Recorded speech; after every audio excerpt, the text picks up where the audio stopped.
Chair, I believe we're now live. Great, thank you. Aloha, everybody. Hope you're doing well on this Friday afternoon. Thank you for being so accommodating. I had my son's fifth grade play to go to, so with that, I call this meeting to order. Passing it to Matt. Sure, to take the roll, Commissioner Romine, Present. Commissioner Islam, I see you present there. Commissioner Atsuka, Present. Vice Chair Keener is out today, and Chair Aligato. Present. Great. Chair, we have quorum. Great. So one of the first things, earlier things on our agenda is to take a look and adopt the minutes of the Climate Commission meetings from March 2024. Is there a motion to adopt the minutes, or are there any comments or corrections that need to be made to the documents? I'll just kind of ask any of the commissioners if you have any corrections or comments to make. Okay, and then as a reminder, I will be asking and providing opportunity to the public for any comments and testimony on every single item. Testimony will be limited at this point in time to 3 minutes, but if someone has something really impassioned to say, we can request and provide longer time as is reasonable given whoever wants to speak. So is there a motion to adopt the minutes of the Climate Commission from March 2024? I'll motion. Thank you. Is there a second? Second that. Okay, those of you who are aye, please raise your hand. All right, any opposed? Noting none, we will adopt the minutes from March 2024. Okay, we are rolling right along. Next on our agenda is a report on the activities of the Office of Climate Change, Sustainability and Resilience, and I'll turn it over to Director Gonzer for more information. Thank you, Chair, and good afternoon, members of the Commission and all those in attendance. A happy belated Earth Day to you, Mahina Honua and Native Hawaiian Plant Month. Very excited to be with you here today on this Friday. Just to reinforce that of Earth Month, Earth Day, there have been so many activities all around the island, in addition to all the great work that's done all year round by so many consistent place-based community leaders. So we just want to mahalo that continued community stewardship, Malama Aina, and all the opportunities to aloha Aina and connect with each other. So hopefully you've had opportunities to get outside. There's still more stuff going on, but if you miss it this weekend, there's always opportunities right outside your door. For us here at the city on Monday, we released the city's annual sustainability report, and you'll hear from two of our team members right after my updates, Haley Cook, our policy and research manager, and Victor Limon, who's our sustainability data analyst. And as part of that, we also held an interactive and personally, because I went through it, super fun interactive news conference aboard Skyline, where we were able to utilize the backdrop and the transformational investment that is Skyline to also highlight a whole variety of sustainability efforts and initiatives around those communities. And we focused on 3 specific station areas where we were at Kalawao Pearl Ridge Station with the Department of Transportation Services. Then we were at Haulalani, Leeward Community College with our Office of Economic Revitalization and the UH Good Jobs program. And then lastly, we wrapped up at the Pohala Station or Waipahu Station with the Department of Parks and Recreation to highlight a lot of things that they're doing at 2 parks that are just in walking distance to the station. So this was first and foremost fun, as I mentioned, but it also reinforced that really Earth Day is for everyone. And these things are really about impact and benefit in people's day-to-day lives, though we will share on the data and reporting exercise that we do. It's not just a wonky data initiative. Again, these are about real things, real commitments that city agencies, different plans have put forth. And if we're not tracking the information, we won't know how to take further action. So that's really what it's all about for us.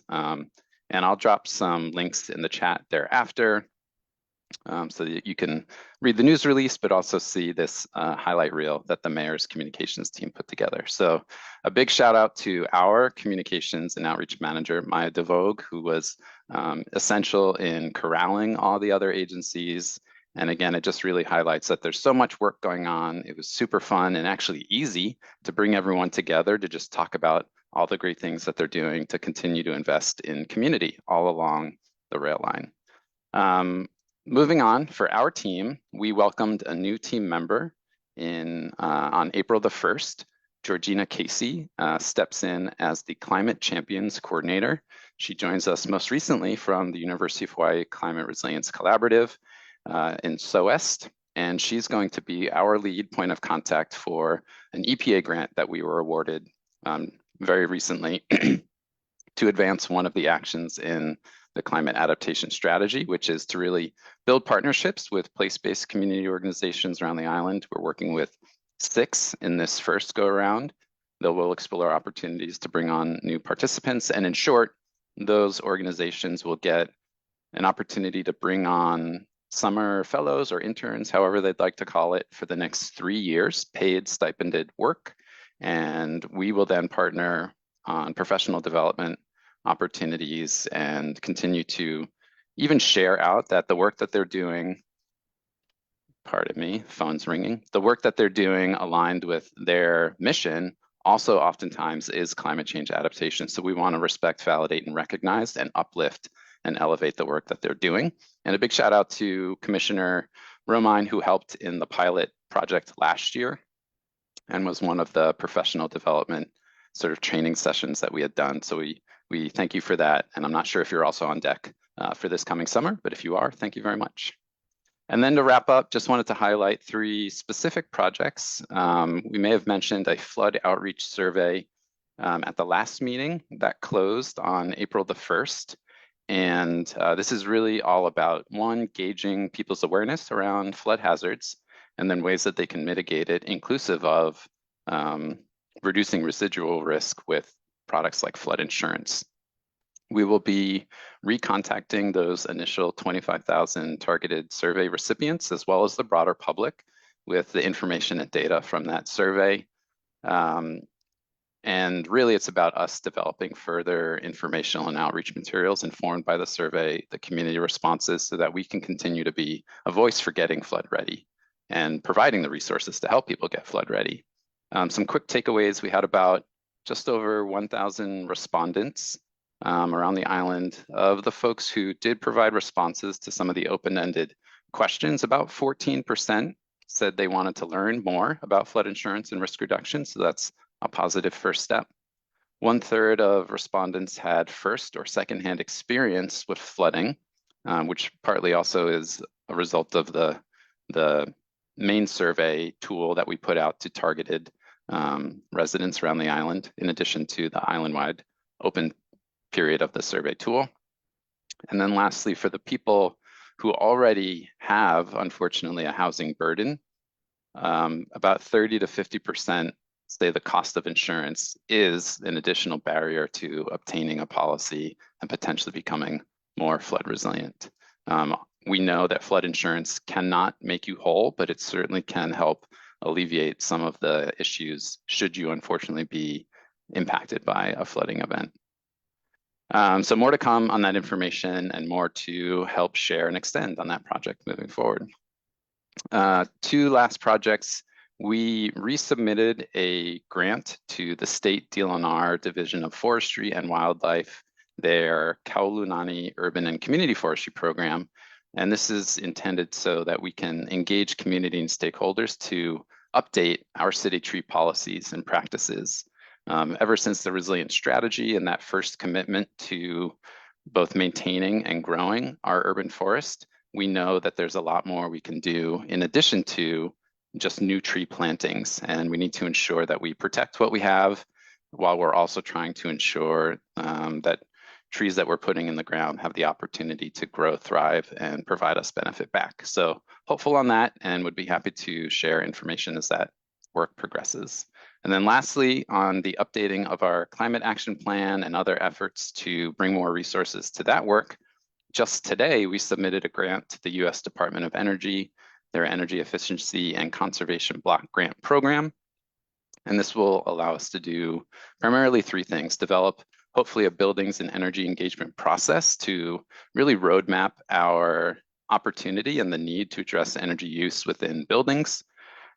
It will allow us to also better understand our own city fleet usage so that we can take a specific, targeted, and responsible approach to the investments that we know we need to do to convert our fleet to renewably fueled fleet, excuse me. And this might also afford us information and insights where we can potentially even right size the number of vehicles that we have so that we're not buying more than we need or trying to maintain more than we actually need. So through a product and some data crunching of a system called telematics, this will really improve our own understanding of our current fleet use so that we have more specific information to make improved decisions moving forward. And then last but not least, within that grant, it will also afford us the opportunity to continue a grant-funded staff position and keep a member of the team beyond the end of this year. So with all that, happy to take any questions. Thank you so much, Director Gonzer. I'm going to ask my commission members first if they have any questions or comments, and then we'll open it up to comments and testimony from the public on this issue. So we'll start with Commissioner Romine. Brad, do you have any questions? Oh, and then we'll go to Kiana right after that, if that's okay. No questions. Just want to thank you, Director Gonzer, for the report out as we get every meeting. It's very helpful, inspiring, always to hear all the great work going in the office. And yeah, I want to welcome Georgina to the team, and really glad to see that Climate Champions program continue to grow and get formalized. And yeah, if haven't been contacted about anything this summer, but if there's a way I can help, yeah, team can certainly reach out to me. Thanks. Thank you. Commissioner Otsuka? Yeah. Hi, Matt. Thanks as always, as Brad said, for such a great update on the really great things your office is working on. I missed the announcement of the sustainability plan. So I had a quick look at it before the meeting, and I'm so thrilled with the transportation section. I'm bummed I didn't get to watch you guys sort of talk about it on the rail. But I just wanted to reiterate how thrilled I am that you folks chose to do it there, as well as in the surrounding areas of the 3 stations. I just want to reiterate to folks that it's really important that we provide good services opportunities within walking distance of folks, where people feel safe and they can conveniently access those good services and opportunities. Scientifically speaking, there's a lot of research on the fact that folks who live in those areas have a far lower GHG output. So it's really our responsibility as sort of government folks to help provide and incentivize those kinds of communities, those that are more walkable and more livable, and we're not forcing people to be in their cars. So I'm so thrilled to even hear that you guys even also went out into the transit-oriented development communities. I think that's really great and showing what we can have and help folks be more sustainable. So I'm thrilled. My one question for you was, do you have any updates on hiring your transportation focused person? Yeah, good question. We will not be pursuing filling that position. It was previously a grant-funded position, and in our efforts to, one, find candidates when we still had the resources, and now in thinking about the perpetuation of that role, it's something we'll have to come back to at a later date. Thank you. Commissioner Islam?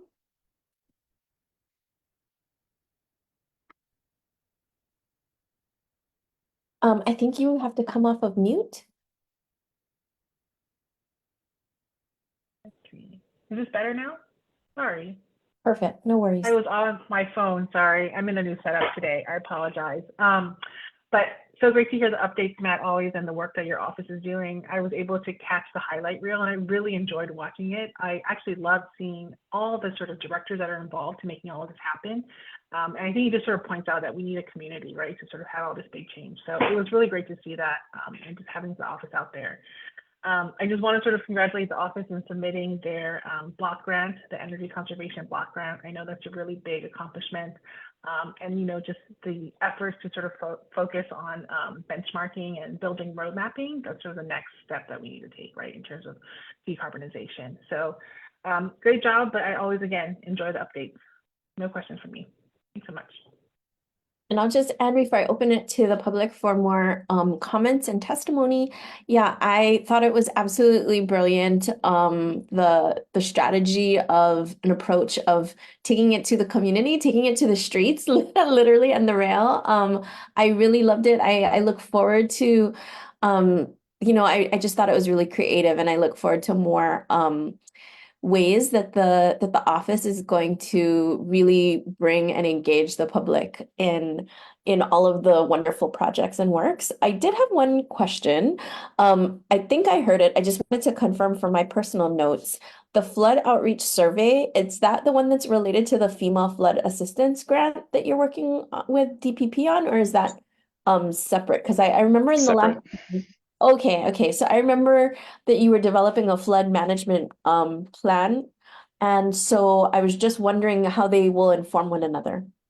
So the outreach really is about information awareness, and so that we can continue to tailor the kinds of specific information that community members may need.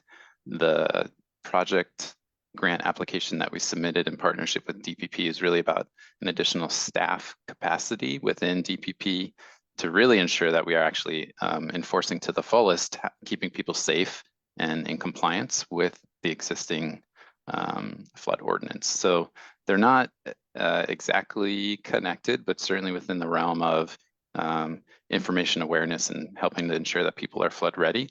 They're related in terms of a package approach that we continue to build out.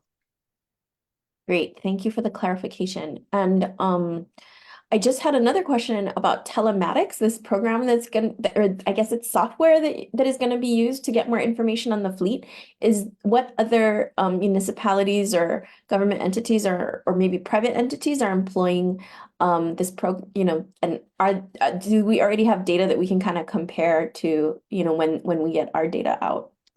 Yeah, so a lot of municipalities do, you know, they used it either as a point in time assessment, or it's just part of the equipment in their vehicles. There are other, even private entities here that use them in their vehicles. Hawaiian Telecom is one that I'm aware of. It just allows them to have a better sense of use, need, and efficiency within the assets that they have. We did a couple of years ago do a pilot with about 10 different vehicles, different vehicle types, different vehicle ages, different departments, to get a snapshot that helped inform some of our climate action plan effort in the first go around. But really we want to bring a lot more and do a longer time series collection of data, and just, it's sort of TBD if we're just going to buy the equipment outright or sort of do a lease and have the widgets and have the operators doing all the data processing on our behalf. But it's really about informed asset management to then make smarter investments as we work to convert the fleet. Great, thanks for that. And at this time, I just want to open it up to any of the folks who are attending, either online or through Facebook. If anyone has comments, testimony, or questions for this agenda item.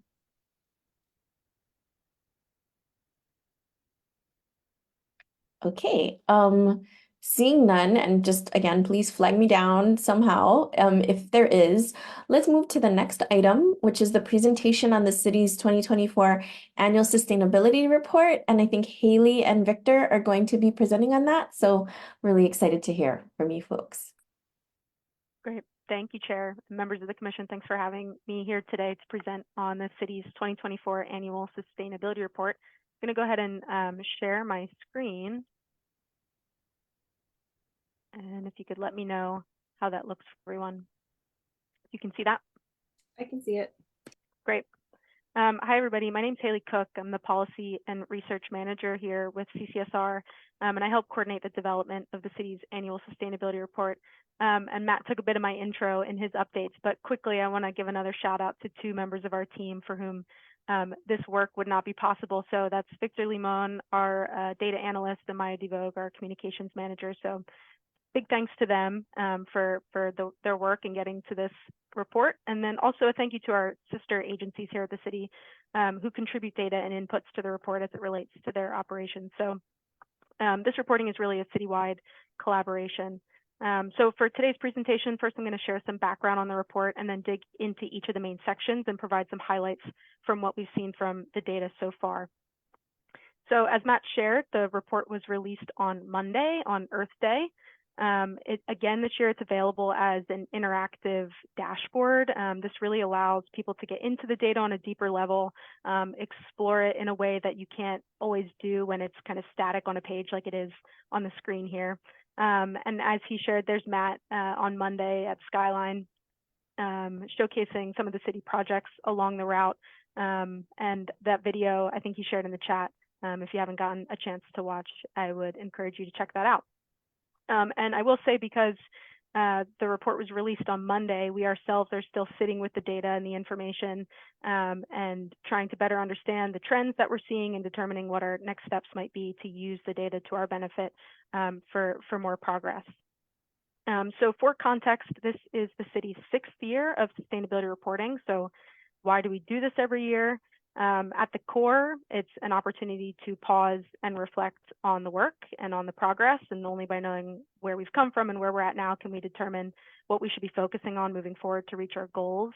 So this provides an opportunity to celebrate the wins and congratulate really our partners and the community on their contributions to our collective successes.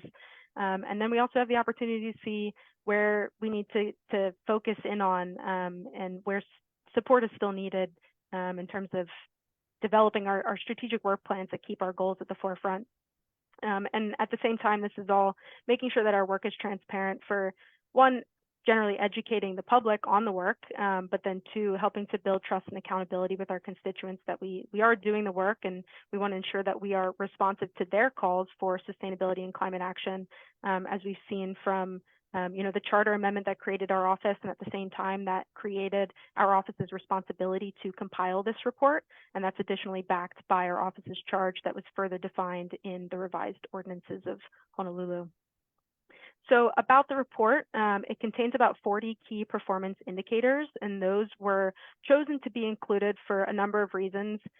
One, they track performance related to a specific target as defined in a city planning document. Or two, even if there's no attached specific target, they demonstrate progress towards a broader city objective. And in some cases, we consider these quote unquote equity metrics, as they can provide a fuller picture of how progress towards our targets can be challenged by other factors, such as cost of living.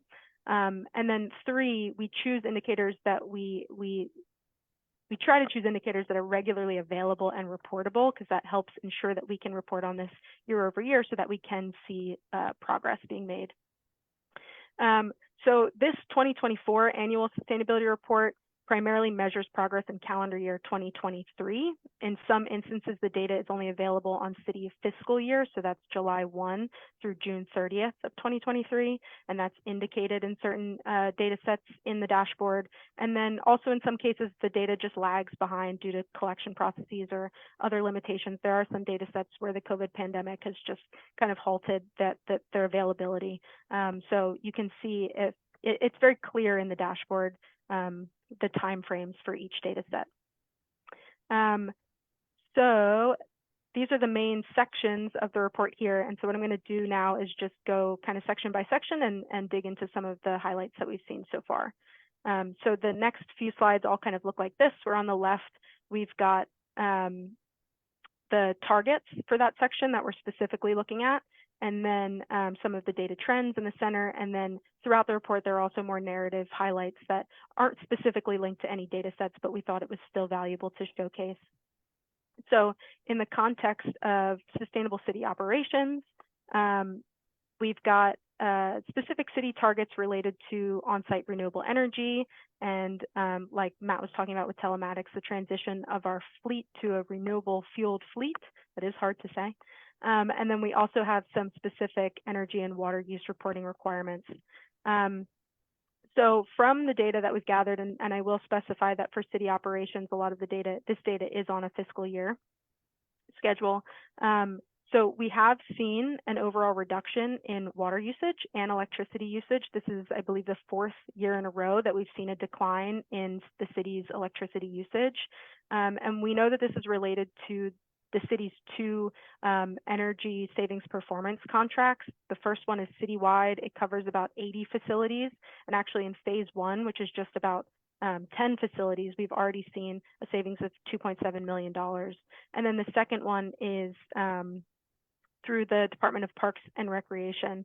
And that covers about 20 park facilities, and they're installing low flow fixtures and other overall water conservation measures. And then in response to the Board of Water Supply's calls for conservation, following the Red Hill fuel contamination, the department was actually able to reduce water usage in parks by over 15% last year. So those were some great highlights in terms of city operations last year.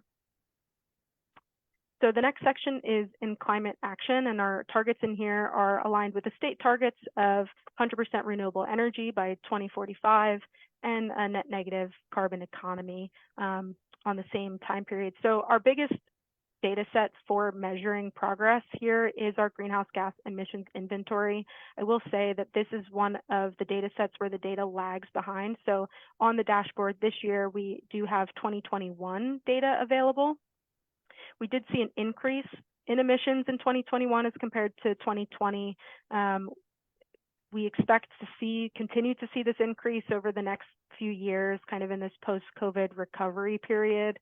So we will have an opportunity, as you know, as one of the highlights there, we've secured a $1 million EPA grant to update our climate action plan.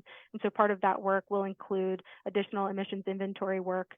And so hopefully we can have more up-to-date data that we're working off of as we identify what the next version of the climate action plan looks like. And specifically there, I will say the biggest increase was in ground transportation. It was an almost 15% jump in emissions compared to 2020.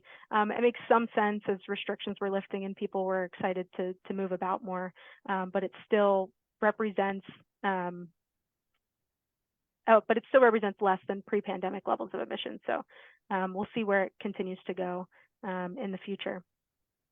And then also new this year is some information about the city's Better Buildings benchmarking program. It completed its first year of required reporting last year in June. So it required buildings 100,000 square feet or larger to report their energy and water usage to the city for transparency.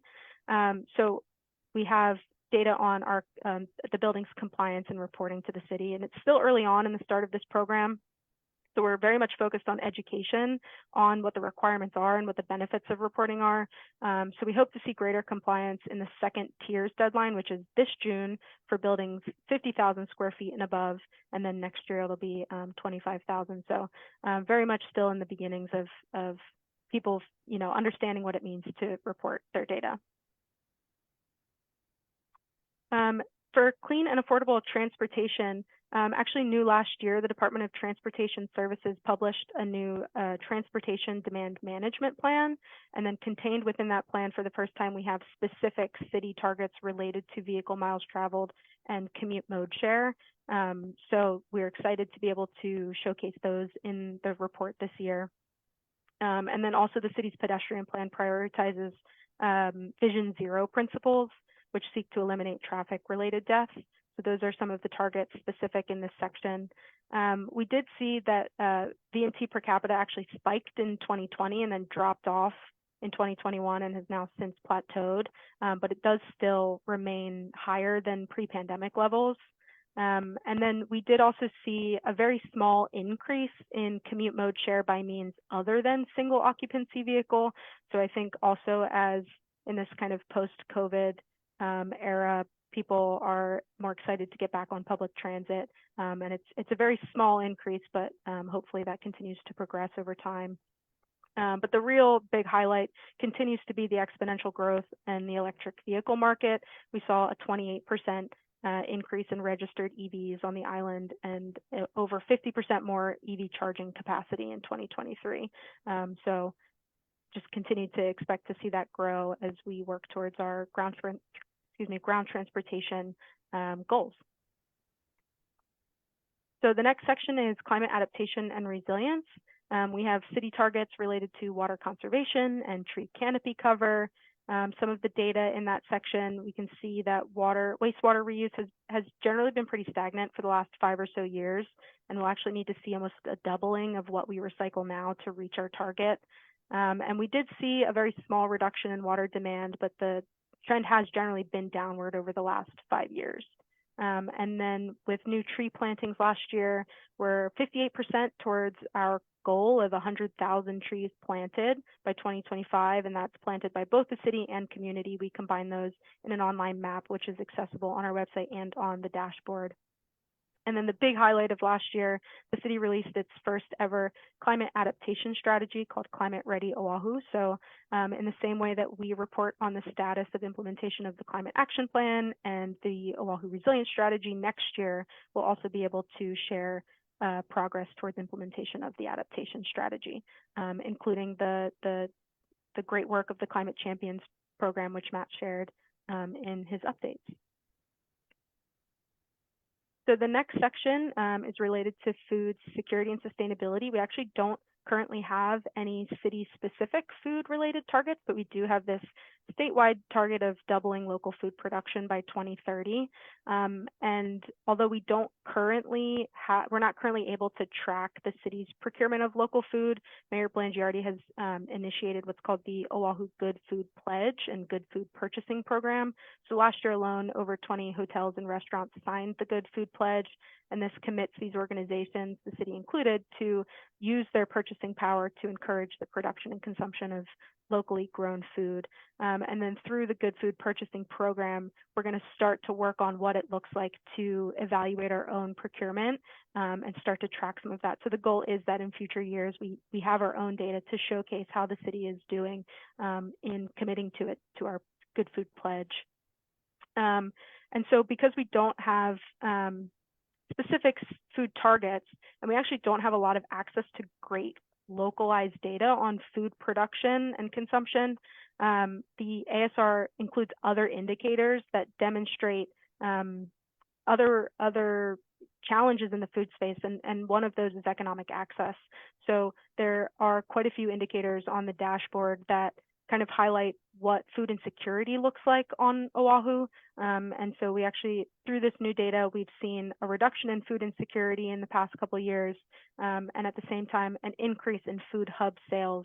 And that's an encouraging number because we saw a big dip post-COVID in food hub sales. I think as people were kind of feeling like they didn't need to turn to some of those support services as readily, but food hubs remain a critical piece of support in community. So we're glad to see that.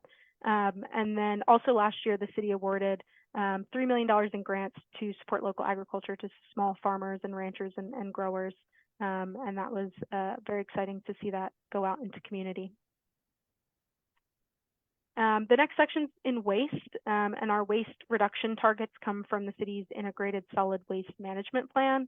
It sets 2030 targets for waste generation, per capita, recycling, landfill diversion, and overall, and I will say these data sets, the waste collection data lags. So this is reporting on 2022 data. We did see a small reduction in the total waste generated. This is largely from the construction and demolition waste. And we actually did see a small increase in solid waste. So overall reduction, but the actual waste that everybody's, kind of generating on the day-to-day is slightly increasing. And then we did see a kind of stagnating recycling rate. But last year, the city did establish a source reduction working group. This came out of a recommendation from the development of the integrated solid waste management plan. So a collection of stakeholders that have been meeting over the past year to try to figure out where are the key areas that the city should be focusing on in terms of reducing waste at the source. And then also, I believe that this information has been shared in previous meetings, but the Oahu Compost Project, the Chinatown pilot, which took food scraps and compost it in Waimanalo. That pilot project's completed. So they've been developing kind of a final report of the outcomes of that that'll be available on our website in the near future.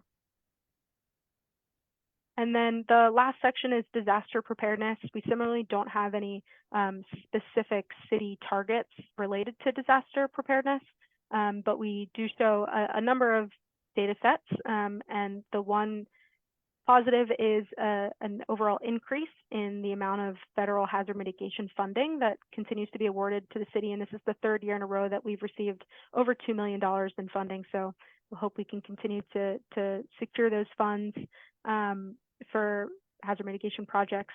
And then the Department of Emergency Management also reports on the number of individuals they're able to reach throughout the year in their training programs. And then if you're not familiar, hnl.info, it's an app that you can download to receive emergency hazard alerts. So we track the number of kind of users on that platform to see how we can improve. And some of the other highlights from last year, CCSR worked with Kapiolani Community College to produce a Resilience Hubs network report that really engaged the community to determine where they felt resilience hubs would be appropriate and what kind of spaces and places those would look like. And then we also recertified our participation in FEMA's community rating system. And so this seeks to improve our flood resilience. And then at the same time, it gives National Flood Insurance Program insurance holders, policyholders, a 10% discount on their insurance. And then finally, like I mentioned, we take this opportunity to showcase progress on key planning documents. So the Oahu Resilience Strategy, and we're actually coming up on 5 years of implementation of the Resilience Strategy this year, and then the Climate Action Plan as well. So here's just a quick kind of overview of those actions. And we do hope in the future to expand upon this on our website, provide some more interactive kind of visuals that allow people to see more of the actions and specifics of the progress there. So that is quite a bit. I know I ran through that pretty quickly. So I'm here for questions, and Victor's online as well. And Matt can jump in as he may want to do. But yeah, any questions? Thank you, Haley. At this time, I'd like to open it up for comments from the commissioners. I see that Kiana dropped a question in the chat. Kiana, do you want to ask your question? Yeah, hi Haley, thanks for the great presentation. As always, I'm so impressed by you folks and all the work you're able to accomplish. And I really appreciate like the targets and measuring of our progress. So I think it's really important. So thank you again for your hard work, Victor and others in your office. I had a couple of questions. I was interested in the food security slide when you mentioned you folks will be working on reviewing procurement. So I want to clarify, are you referring to like city procurement policies with regard to food for like city services offices, for example, the Blaisdell? I was thinking about this recently because I went to a meeting at the Blaisdell and they served us lunch. And the lunch was a bento with rice, a hot dog, terry beef, and I think like a fish fillet, like a fried fish fillet. So I was thinking, one, I don't eat meat, so I was like kind of peeved. But two, I was thinking about how like it would be such a cool opportunity for us to like require that 10% of all meals served at city facilities are locally sourced or whatever it is, right? So I was thinking about that. So I'm like, was so excited to hear you talk about city procurement. So I wanted to hear a little bit more about what that means or if I got that right. Yeah, so to answer your question, it is specific to city operations. And then at the same time, we have these other organizations that are committing to the pledge. So we're working to figure out how we can establish what it means to make that commitment to encourage production and consumption of local food. So some guidelines for them to understand how they can commit to that. But then at the same time, figuring out on our end where our food's coming from and how we're sourcing it, and getting that good baseline understanding before we can then maybe take a next step of setting specific targets. And Matt's come off mute, he knows more. No, just to emphasize, we have 3 main departments that do the bulk of any food purchasing here in the city. You noted one, Department of Enterprise Services. They have contracts with those that are vendors within city facilities like the Blaisdell, Shell, Waikiki Zoo, and the golf courses, et cetera. Our Department of Parks and Recreation is also one of our larger food purchasers. Summer fun's coming up. If you're looking to either place your keiki or afford an opportunity for your keiki to have a terrifically well-paid summer opportunity, please see the parks website right now. And then our Department of Community Services and a lot of kapuna programs and other feeding programs. So really we're in the very first phase of even understanding what our books look like. Do we have data that even could inform potentially making commitments and policy steps? So we wouldn't really be able to get out ahead of where we're at now towards what it might be possible to do without first getting a look under the hood. Cool, thank you. I'm so excited to hear you folks are working on that. And then Haley, I just plugged a note in here for Rosie or whoever our chair is in the future, and for Matt. I'd love to get a presentation on the Oahu compost pilot. I've been reading up on that and kind of trying to keep up with it, because I think it would be a really neat program, and I'd love to hear about challenges, but also what went really well, and or if there's, I don't know if the report's going to include like financial feasibility or options for funding, but I think that would be a really cool, I think, low-hanging fruit for us to tackle as a city. So I'd love to hear more about that when the report's out, and or have a presentation at the Climate Commission, if that's appropriate. Thank you. Thanks. Ken, I've noted that as like ideas for future meetings, and I'll be sure to either touch back as we move forward or pass it on to whoever's the next chair. Let's see. Melanie, do you have any questions or comments on this item? Yes, thanks, Chair. Haley, always thank you for the great reporting on the annual sustainability report. It always kind of highlights to me areas where we can kind of continue to sort of collaborate and also identify the gaps. So one thing I wanted to focus on, and I love hearing, was that there was water use reduction, right, at the parks and all of that. That really makes sense. It's great that they're employing sort of, low flow fixtures, and those energy service performance contracts are really working. One thing I wanted to highlight, and I don't know if there's any indicators or information came from it, is how do we sort of increase our percentage of water reuse, right? That's going to really be kind of that area that we need to begin to look at to sort of conserve all of our fresh potable water, right? Really for the use of drinking. I know we only really have one dedicated facility on Oahu, and so it really kind of speaks to me of, maybe this is a future guidance that the commission does, but how do we begin to look at maybe more district or on-site solutions for water reuse facilities? We are allowed to do this within sort of the plumbing codes and the building code, but we lack the facilities to support that volume of water coming in. So that's really what it spoke to me, but I don't know if when you guys were collecting the data, if there was anything that you could glean from that, or if this is really just information coming out of Honolulu plant. So. Yeah, I will say that the water use data is available in the city operations section, and then in the adaptation section, we have information on wastewater reuse. It comes from the Department of Health, so it's not specifically broken down by user, but that could be something very interesting to explore with the data that we already have. And that'd be a question for Victor if our current data set allows us to do that, or we have to do some more digging in collaboration with Board of Water Supply to do that. And then Matt, I'm not sure if you have any additional insight on our reuse data.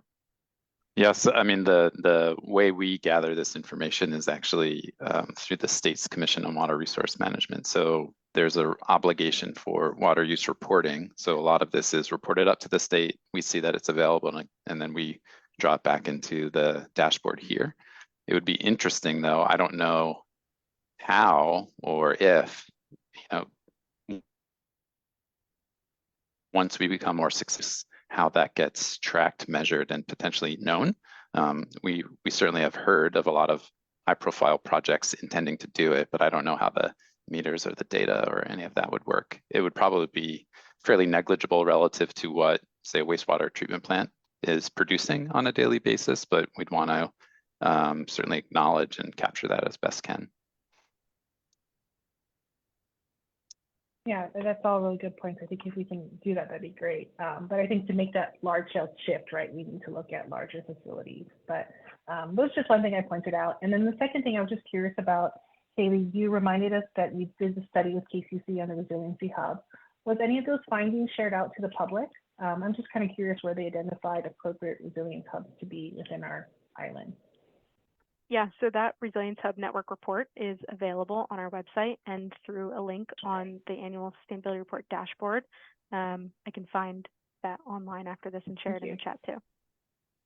Great. Just a point of context on the question there, Commissioner. It was not intended to, and nor does it yet identify where, whom, and how a resilience hub comes into being, right? It was really about engaging community, understanding their concerns and interests, and then to start thinking through. Oftentimes, a community member would identify a building, but it's not as if the property owner or the representative of that facility was there. So it really was a first stage in the engagement and the concept, and then seeing what role the city may have in working with certain institutional leaders that are out there that are also sort of mutually beneficial in the blue and gray skies times. So a lot more work to do, but we're very excited about the initial effort. It's running away without us, which is great. It should be a sort of community-based process to stand these up. And again, the city, through our team member, Sarah Harris in particular, and Madeline Krieger, they're our direct points of contact. And I'll put that in the link in the chat, sorry. Thank you for the clarification, Matt. That's all for me, Rick Chair. Thank you, Commissioner Islam. Commissioner Romine, do you have any comments or questions regarding this issue? Yeah, I do have a couple questions, but first of all, I just want to say thank you, Haley, for that nice presentation, for all the team's work on this year's report. Questions are, of course, you all are looking at this report for room to improve, right? Topics to address. And a couple that stood out to me in your presentation and looking at the report was on-site solar photovoltaics on city facilities. It looks like that's really lagging behind private siting implementation of that. I'm just wondering if you see, given the lag that happens in the reporting here, do you see projects online? Do you see improvement in that happening in the next year or two? Yeah. One thing I'll note before we put Victor on the spot, because he is our data champion. He nearly single-handedly put all of this together. It's a monumental lift, and he's really helping us streamline workflows so that it can be more approachable and efficient in the years moving forward.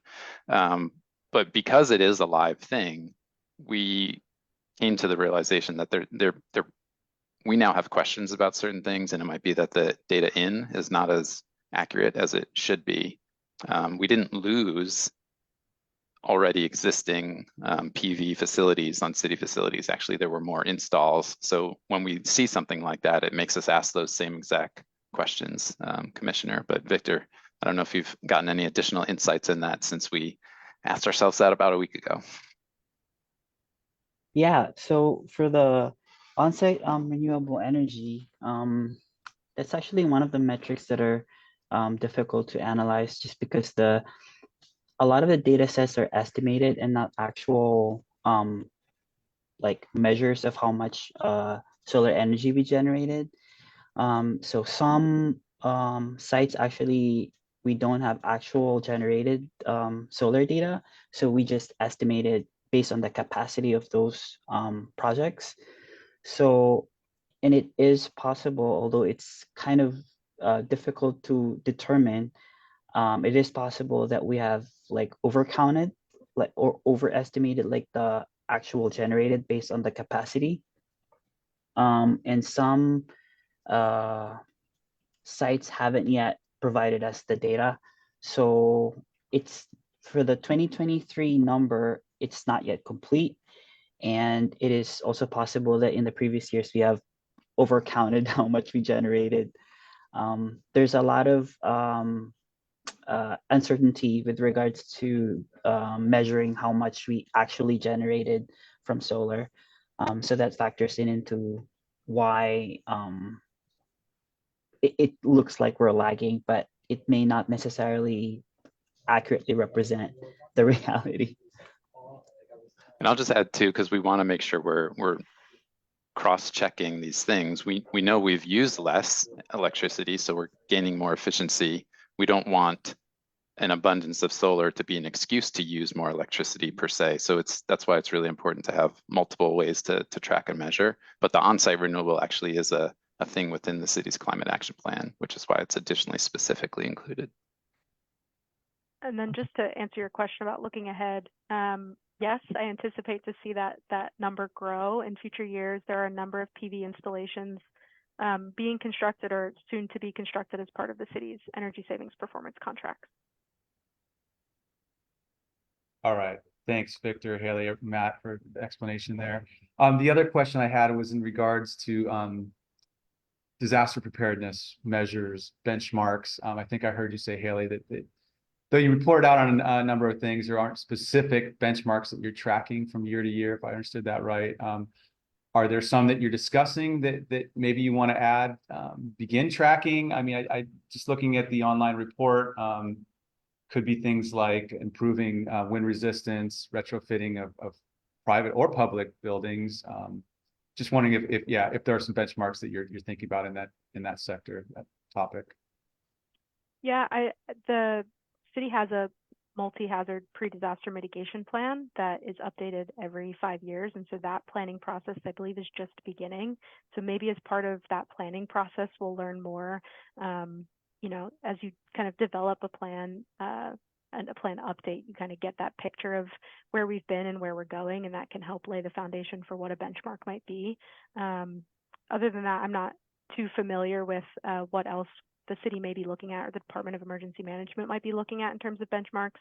I'll let Matt comment if he has anything else to share.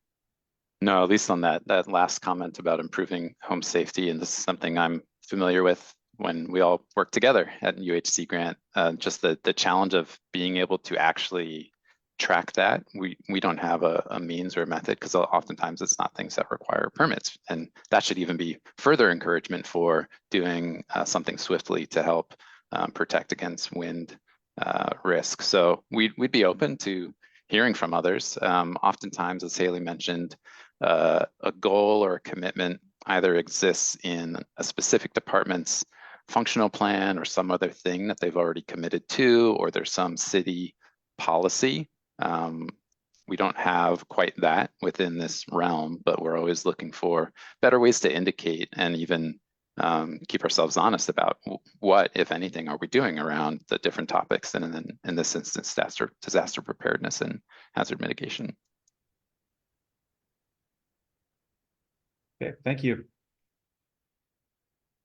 I think I'd like to circle back to Commissioner Otsuka. She had some comments in the chat, and maybe it would be good to kind of bring them into the testimony.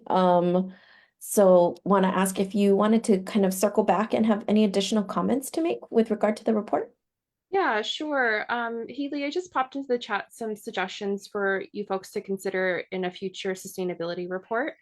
I think it'd be great for us to track bus only lane mileage built. So I know the city is looking to build a bus only lane on Kuhio Avenue in Waikiki. And then we recently also built the King Street bus only lane too. So those are really important pieces of infrastructure that help with GHG reduction, not only with mode choice, but I don't know if this is online, but I saw at our local planning presentation where someone from Complete Streets presented on fuel saved. So because the bus is not sitting in so much traffic, there's also fuel saved, for example. So I think that's a really important one.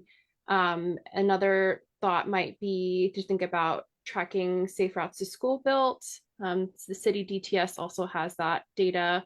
And then the city's looking to start building sidewalks for the very first time, which is really exciting. So I'd love for us to track those wins also and encourage us to build out more sidewalk and bus only infrastructure, in addition to the bike infrastructure that you've included in the report already. Yeah, I really appreciate those suggestions, that feedback. As you folks sit with the report for a little bit, if more come to you, please send them our way. And I'll just note too, so there are many different ways we access the information that ultimately gets reported. Some of the data comes directly from some other agency's annual report that they do. So for instance, Complete Streets has a report and that's where we grab the data. Sometimes we don't have to interact with the department, though we try to gut check to make sure what's represented is their understanding as well. Others, there's an intentional process to have them as participants in accessing and understanding and helping to relay the data to us, because again, it's meant to be a learning tool in the same spirit of benchmarking is someone actively going to get the information to report to us. It's a moment to have those that are responsible for the outcomes of that initiative or goal see and understand, and maybe get surprised or frustrated with what the data is telling us. Thanks. And I just have a couple questions. It's really more clarification. My first question is about the adaptation and resilience section around the wastewater reduction. I noted that the objective is to double wastewater reuse by 2030. And I was just wondering what the basis was for that target in particular, if that's known. You Yeah, mean the base year? 2015. Yeah. Wait, sorry. Sorry, I believe it's 2015 for that target. 2015 for that target? Oh, okay, okay. The double wastewater reuse. Yes. Okay. And just some additional caveat on that. That's not actually an only Honolulu Board of Water Supply goal. That's actually a shared commitment as part of the Hawaii Community Foundation's Freshwater Initiative, which is a statewide effort and has both private and public participants in it. So we may even be over committing in terms of quote unquote our share. If you look at some of the baseline information, Oahu is the greatest producer of reusable wastewater already. And we're just trying to keep that front of mind as the Board of Water Supply continues to do really important work to get more people tapped into that water resource, that they don't need a potable water resource. So it's not squarely from their water master plan per se, but it's acknowledgement of that statewide commitment within the Freshwater Initiative, which has three goals, really: conservation, recharge, and reuse. So this is the third one, reuse. Thanks. I was kind of wondering where the number came from. And then my second question has to do with the Better Building Benchmarking Ordinance. And this is just me forgetting what the process is for identifying which buildings are, you're aiming to bring into, to get tracked. Can I just be reminded? Sorry. Yeah, so it's specific to commercial buildings of a certain size.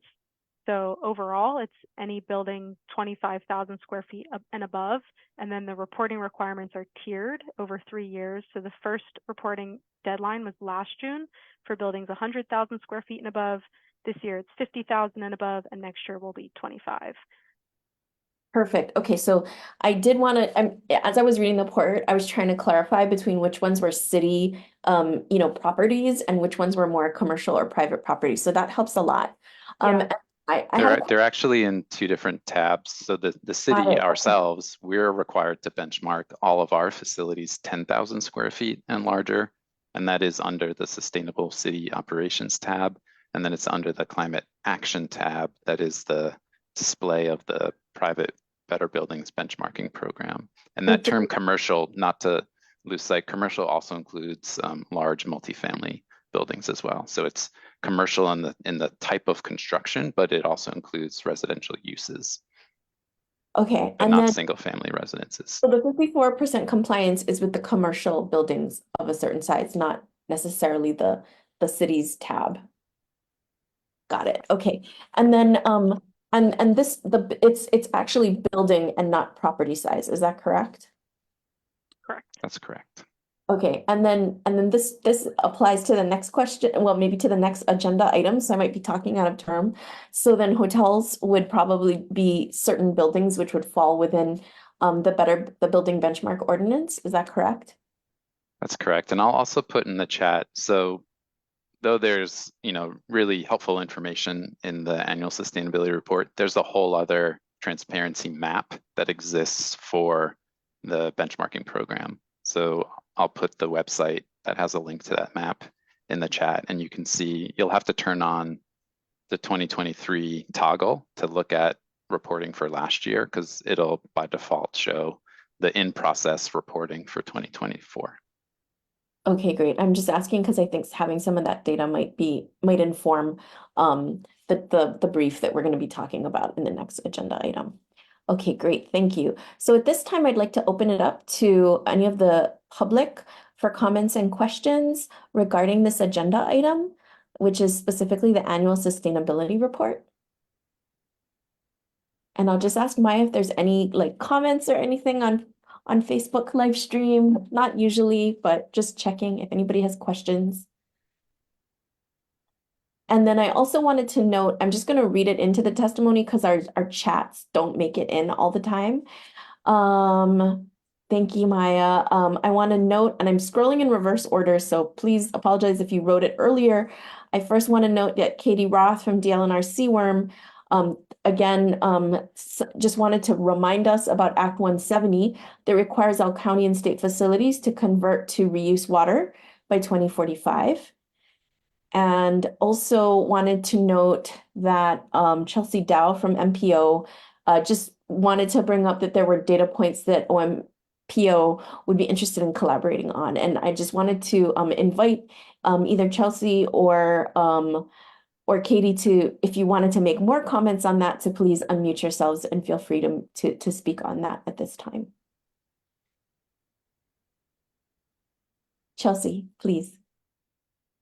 Hi, I just wanted to reiterate that we're really interested. I know Kiana, who also is my colleague at Oahu MPO, is working on multimodal assessment, and some things that we're looking at is this access to the food facilities that I noticed. And that's a data gap that we are looking to rectify. So I just want to commend you all for a good job on this report, and that, yeah, there's a lot of interest. This is the first time I'm seeing it, but there's a lot of interesting data points that we would love to work with you all on.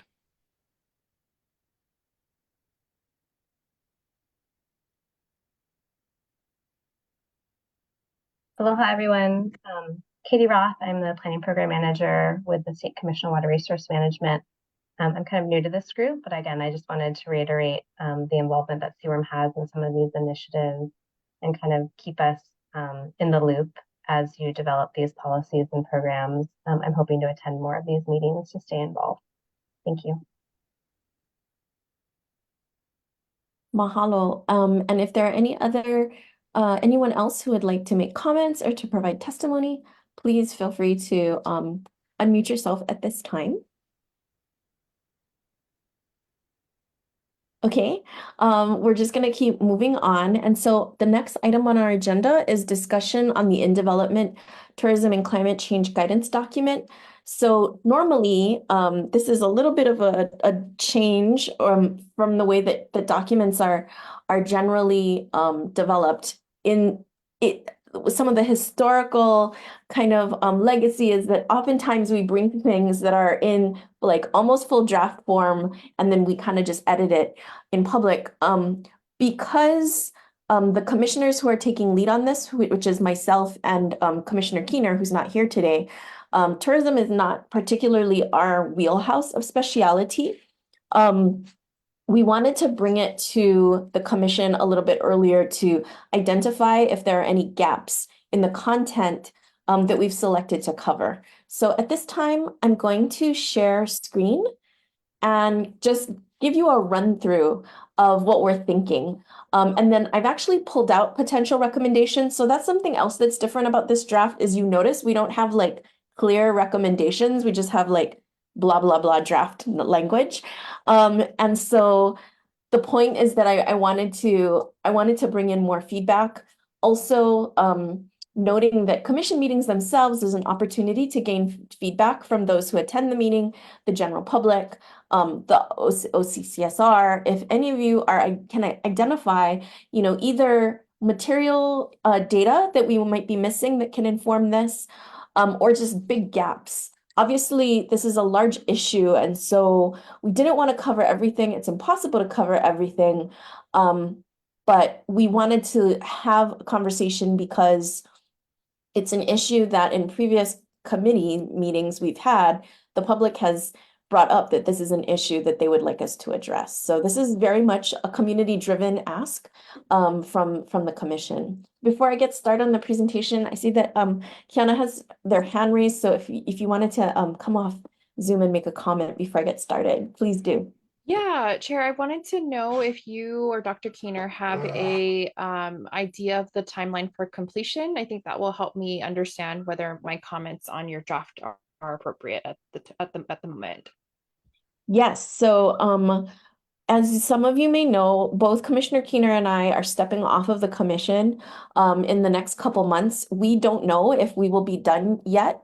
We have written up a plan. We have an outreach plan written up as far as who we are going to reach out to. Our plan is to get originally, so one of the things that I consider one of my legacies on the commission is to develop a process for how documents get developed, and as well as kind of documenting how we do outreach and feedback and community engagement.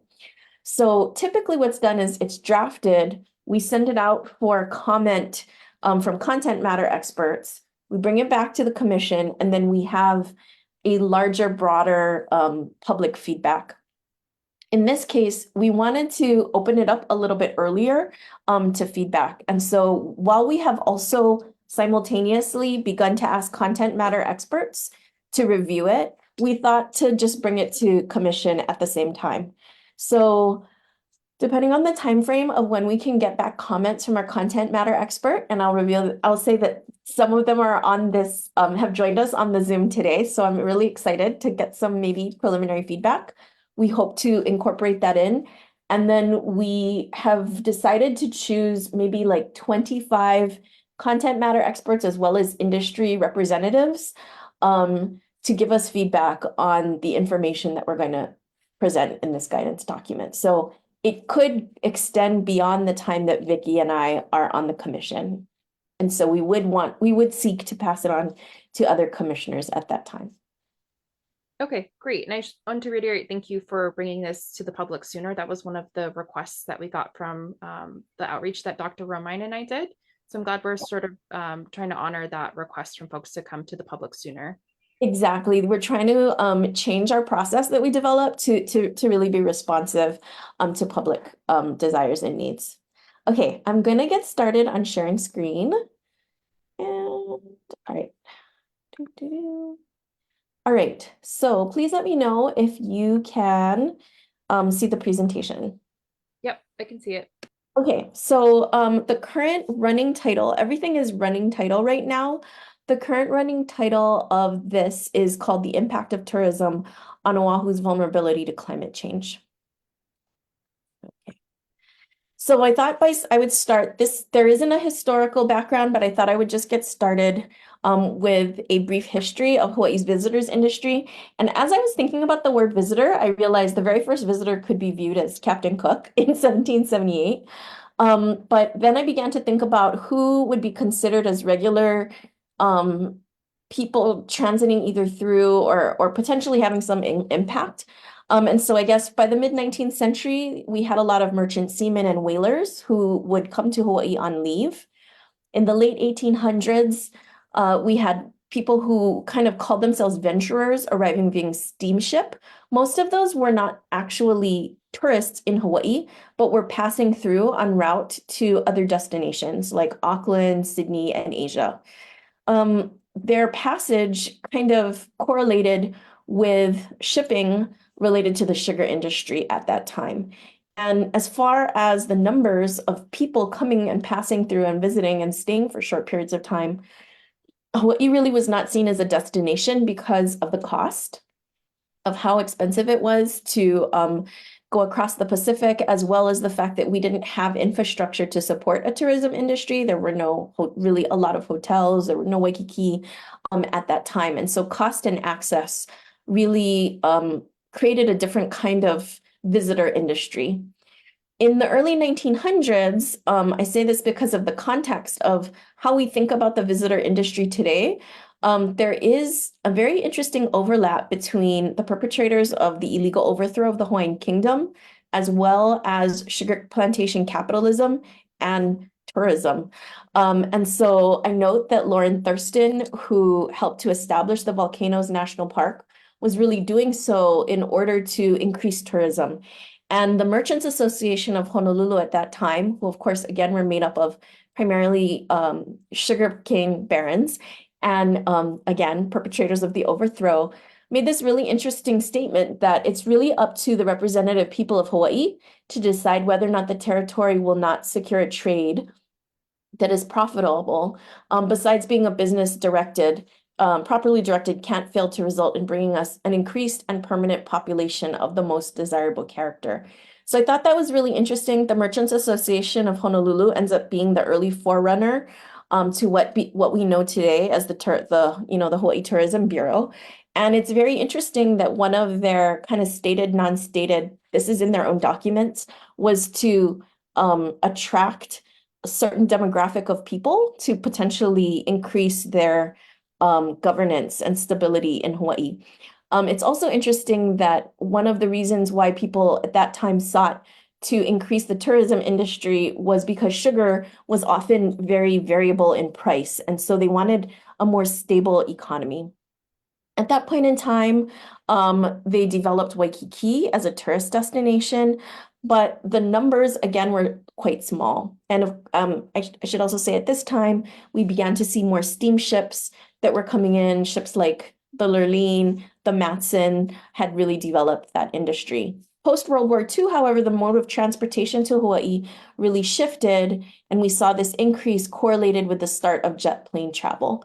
And we also saw a very interesting shift once again, because at that time it was still considered to be a luxury destination, but the Vietnam War really created Hawaii as a rest and, an R&R space for the military, because soldiers who were out all the way on that side of the Pacific were not able to come all the way back. And so Hawaii became a location where they would bring their families as well as be able to meet. And that also created a more budget base and changed the type of tourism that we have today. And so I just wanted to start off with this really interesting kind of twist on the development of the tourism industry and its link to both the displacement of Hawaiian people as well as militarism. So I think it's important to acknowledge and reckon with where this industry really has its roots. All right, so looking at the contemporary visitor tourism industry, I kind of wanted to try and focus in more on Oahu, but two major things really stand out. One is that I think we all have awareness that the US visitors really outnumber, it says Hawaiians, but in this data, they really mean Hawaii residents, but they've just mislabeled them as Hawaiians. So I've corrected the slide to say residents, 5-1. That's the graph on the right over time. And the graph on the left, again, this data, much of it either comes from the Hawaii Tourism Authority or UHERO, that we're seeing more tourists, but we're not really seeing more increase in the revenue. So the amount that each tourist is spending is lower, which kind of attests to, the type of tourism that we have in Hawaii. And this, while it is all of Hawaii, is pretty germane because more than 50% of the visitors that we have are destined for Oahu, for the city and county of Honolulu. So again, the goals of this guidance document, given the really large number of tourists that we have, 2022 shows that we had 7.7 visitors to Hawaii, and if over 50%, that's 3.5 to almost 4 million visitors to Oahu. I think it's really important for us to understand the impact of these extra people on Oahu's ability to maintain or improve our climate resilience, and either to understand and to understand what the current baseline impacts are.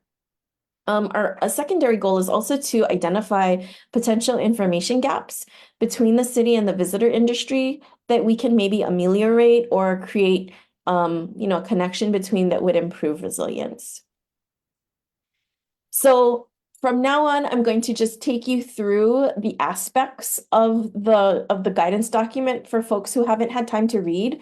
And I just have pulled out main points. This is not a beautiful PowerPoint presentation. The structure is that I'm going to give a general background, and then I'm going to go into some of if there are subpoints, and then I'll end with potential recommendations for each section. So the first section we have is about visitors and greenhouse gas emissions. We know that in 2019, Hawaii contributed 22.01 million metric tons of carbon dioxide to the global atmosphere, and that the highest contributor to this emission comes from the energy sector. Energy sector includes stationary combustion, transportation, oil and natural gas systems. Now, of that 22 million, Oahu contributed about 14.45 million metric tons. And for Oahu specifically, whereas it was 88% statewide, for Oahu, it turns out that it's 94% of our greenhouse gas emissions. And given the intersection or the use of many of this energy sector by tourists, this is kind of a really important information to address.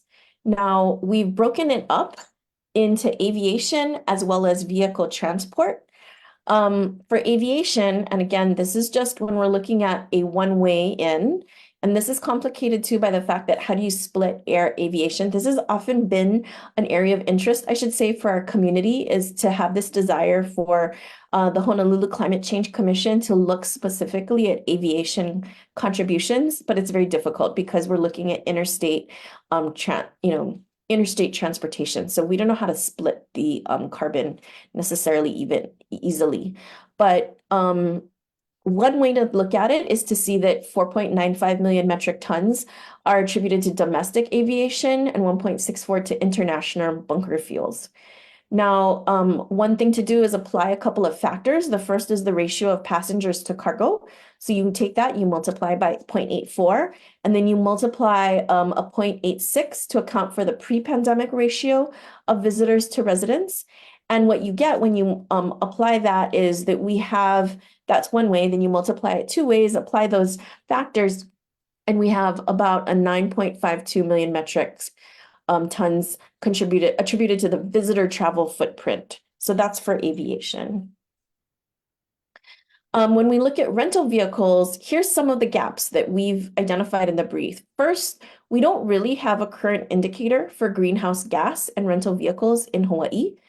And of course, if any of you, if anyone out there who's listening to this presentation has an indicator that we can use, please let me know, because that's a gap that we recommend to fill. In 2017, we know that, and so this is a proxy, is that we know that visitors demanded $20 million of about the 3,700 million in petroleum manufacturing. And we know that also kind of separately from a specific study on Hawaii Island, we can make some inferences.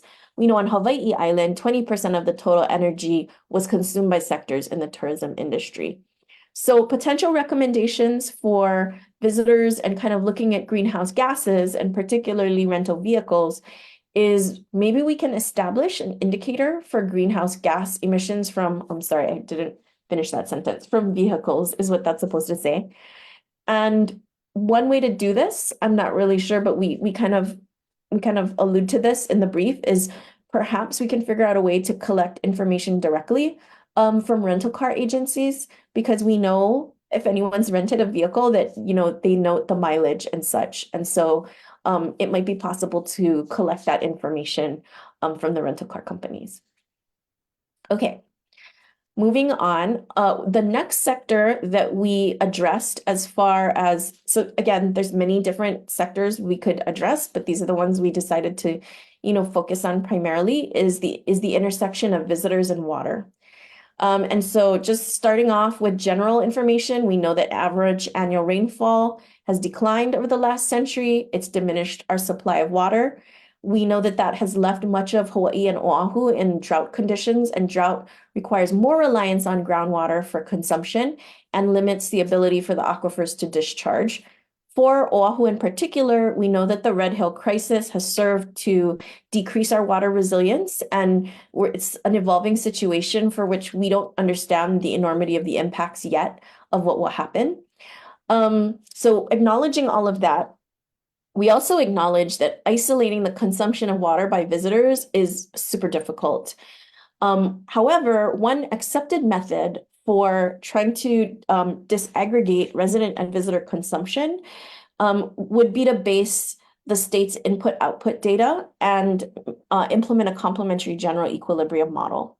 So using that, we did try to, in this guidance document, make some approximations and estimations of visitors and water use.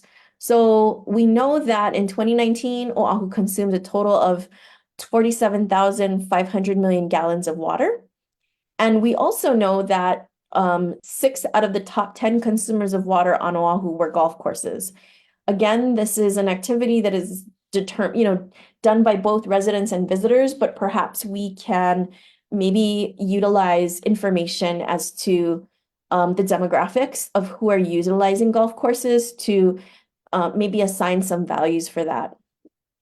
We also know that in 1997, there was a $1 million increase in visitor spending related to a 1.12 million gallon increase in demand for non-ag water. So that's recreational use. So that's just like what they're using to, have fun and stuff like that. And we did a deeper dive for water use in accommodations. So visitors are estimated to have consumed 19% of the total value of water in Hawaii total during 2017. We know that the accommodation industry uses a lot of utilities, has a quite high utility demand. It's about $47 million or 9.8% of the total. And there's a high demand that visitors have for accommodations. So therefore, we can kind of create some inferences on that. And we also know that the demand for utilities, particularly on Oahu, the previous points were for the whole state, is greater than 10%. So we know it's about 13%. And so if we want to begin to kind of track visitor water use, we recommend that potentially the input-output table could be utilized. We note that the input-output table currently lumps the value of water utilities with gas and sewer. And at the county level, oftentimes utilities include electricity.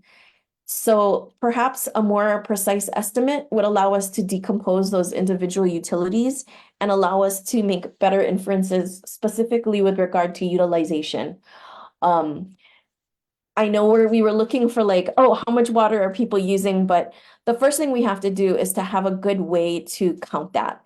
And so that's what we're actually recommending is we set up good ways to try and disassemble and decompose exactly the information that we're looking for. And again, we're recommending that you could use a modeling approach to tease out indirect water demand. So for example, water demand by residents that exists due to the resident income generated by visitor spending might be one way to identify and capture that information. Again, so I don't want to disappoint because in case you're like expecting to see like this is the impact, a lot of our recommendations are about how can we get to the data to establish baselines. And we just had a conversation about this with regard to wastewater. Again, it's also really difficult to separate between residential and tourism generated wastewater. Part of that is because the data is not consistently gathered. We know that, just in terms of the total since 2013, about 134 million gallons of wastewater were treated every day.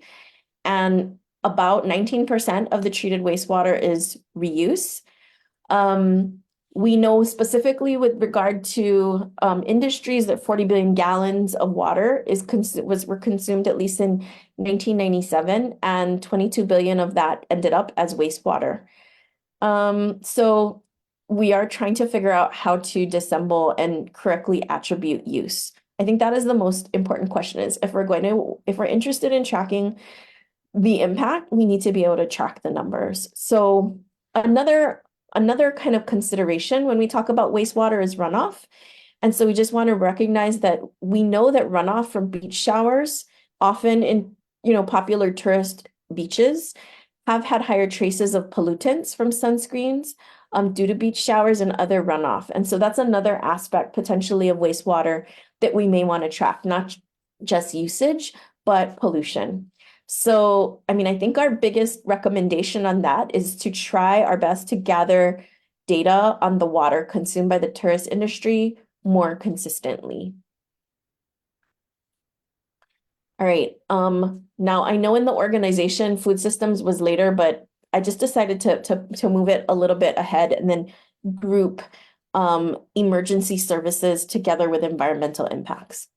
So as far as visitors and food systems, I would say that there is a net positive here. Again, we had discussed this when I'm so glad that Haley presented on the sustainability report, because I think there is some linkage here. One thing that we found is that the visitor industry has a potential for creating demand for locally grown food. I think we all know Hawaii imports about 90% of its food. One thing to think about for that with regard to climate change is that the shipping and transportation infrastructure are super vulnerable to sea level rise. We know in 2018 that Hawaii farmers produced 105 million pounds of food locally. And we also have some sense that due to climate change, and again, this is a very fuzzy number, but it's an estimate, we could lose up to 35% of its current viable land for agriculture due to climate change. Now, when we're trying to track the food systems and the money, less than 1% of residents' expenditures and visitors' expenditures are spent directly on crop production. And that's okay. That makes sense, right? Because the majority of the outputs, it's eating and drinking industry. And that is highly demanded both by visitors and residents. What I can say is we have been able to identify at least one report where visitors are willing to pay higher prices for locally grown or raised food. And that's really important because, as I said, this is a potentially positive impact that could drive and support the market, that visitors can affect the outcome of our 2050 sustainability goals because they are likely or have the potential to choose or consume locally grown or raised food, either through direct purchase or through their choice of restaurants. So again, like all the other, I'm just going to beat my drum. We need like better data, better numbers so that we can create the baseline around here.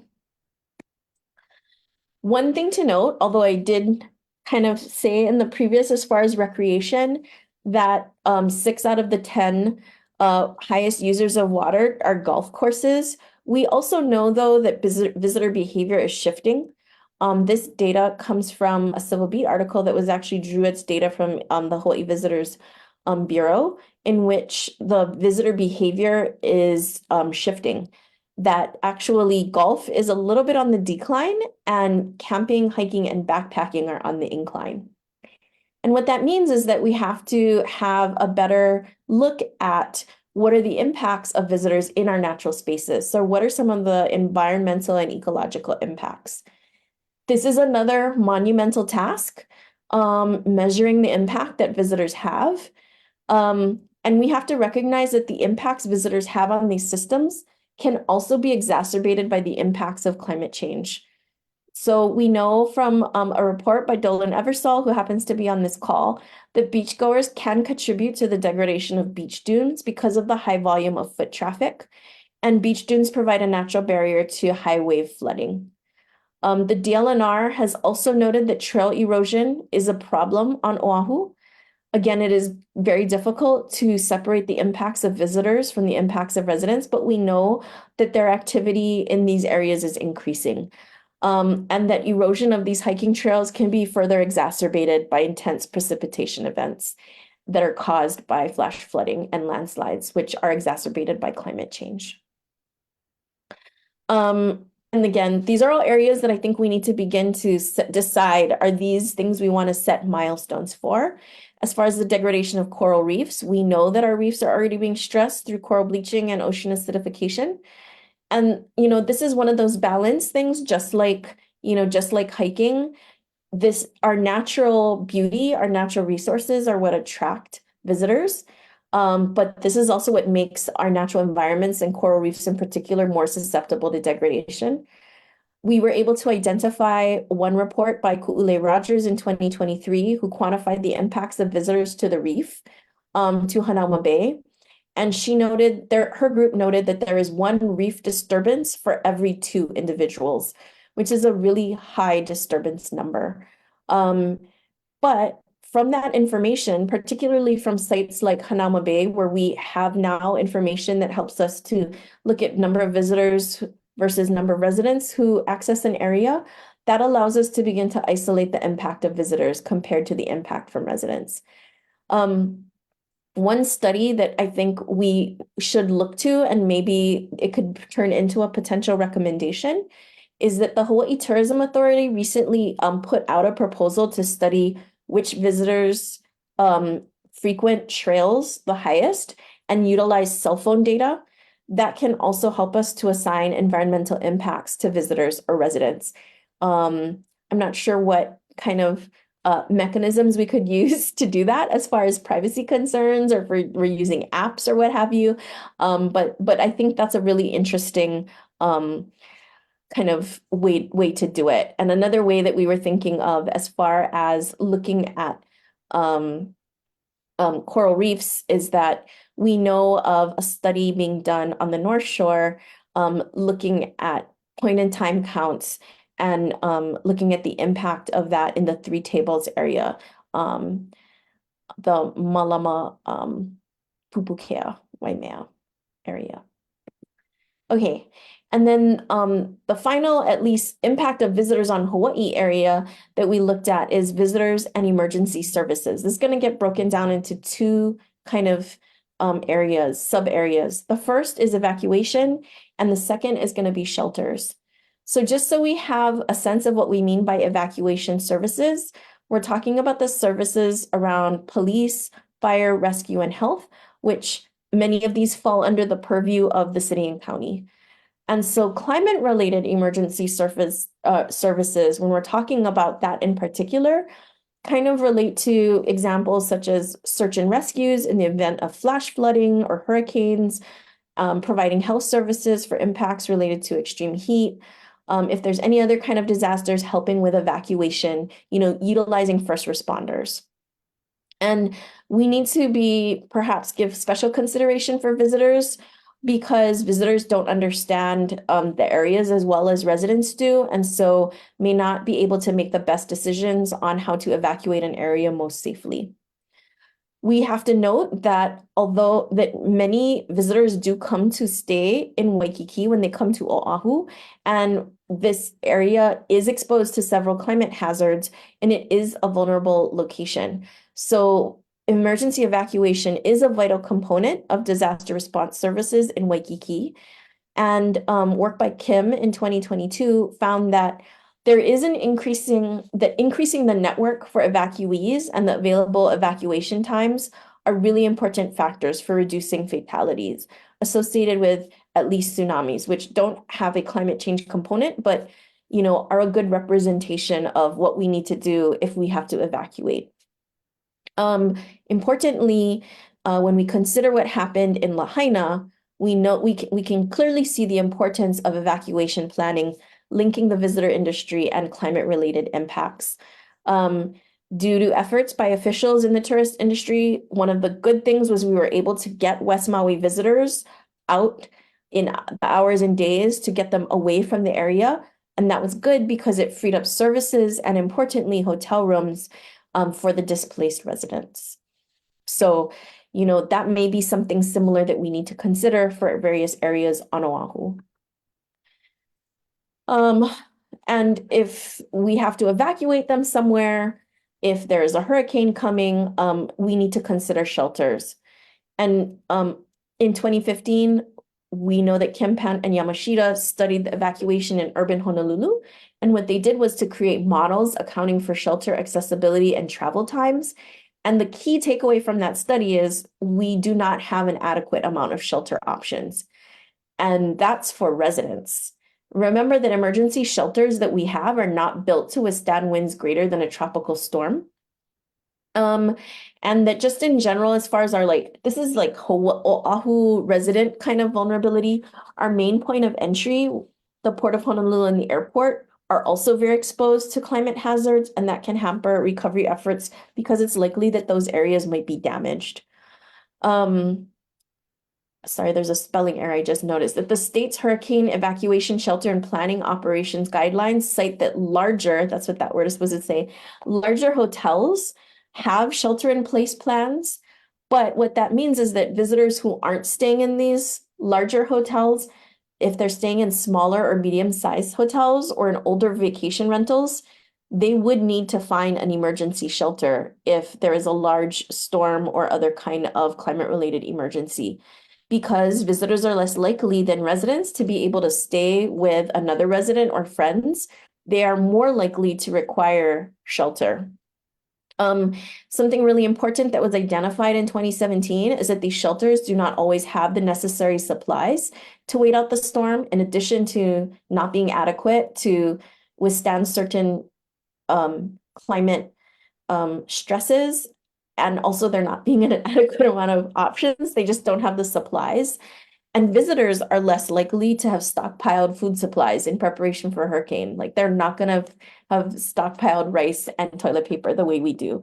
A really good example of this, not on Oahu, is that in 2018, when the rain bomb occurred on Kauai, they were able to evacuate the tourists out of that area, but because there was no supply preparation and the inaccessibility of the shelter, they temporarily ran out of food and water in that area. So this is also something to consider, is particularly around areas with high tourist concentration. If most of those shelters we might need to move tourists to, and we don't have adequate ways to keep everybody comfortable.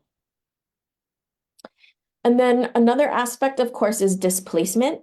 In this case, we chose to define climate-induced displacement as people who are forced to permanently relocate as a result of a climate disaster. I think we all have some idea of that as a result of the Lahaina wildfires.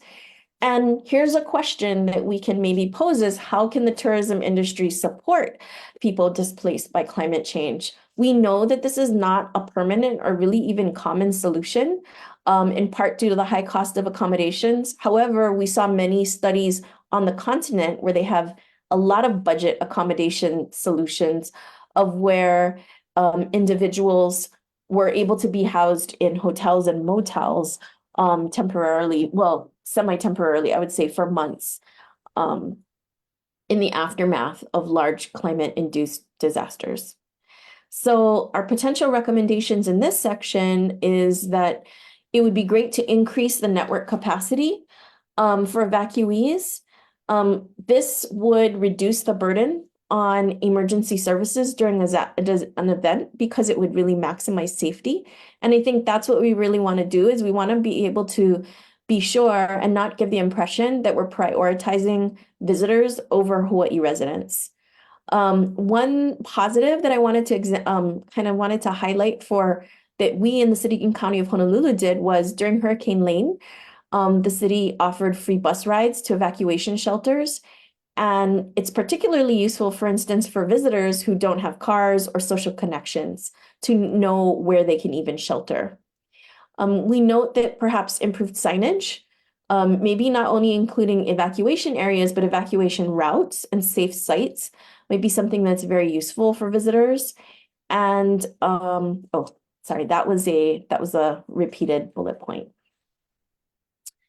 Okay, now all of those have to do with what impact visitors have on us and how that increases Oahu's vulnerability. But we also wanted to pay some attention. I mean, we felt we would be remiss if we also didn't talk about just the tourism industry being vulnerable to climate change.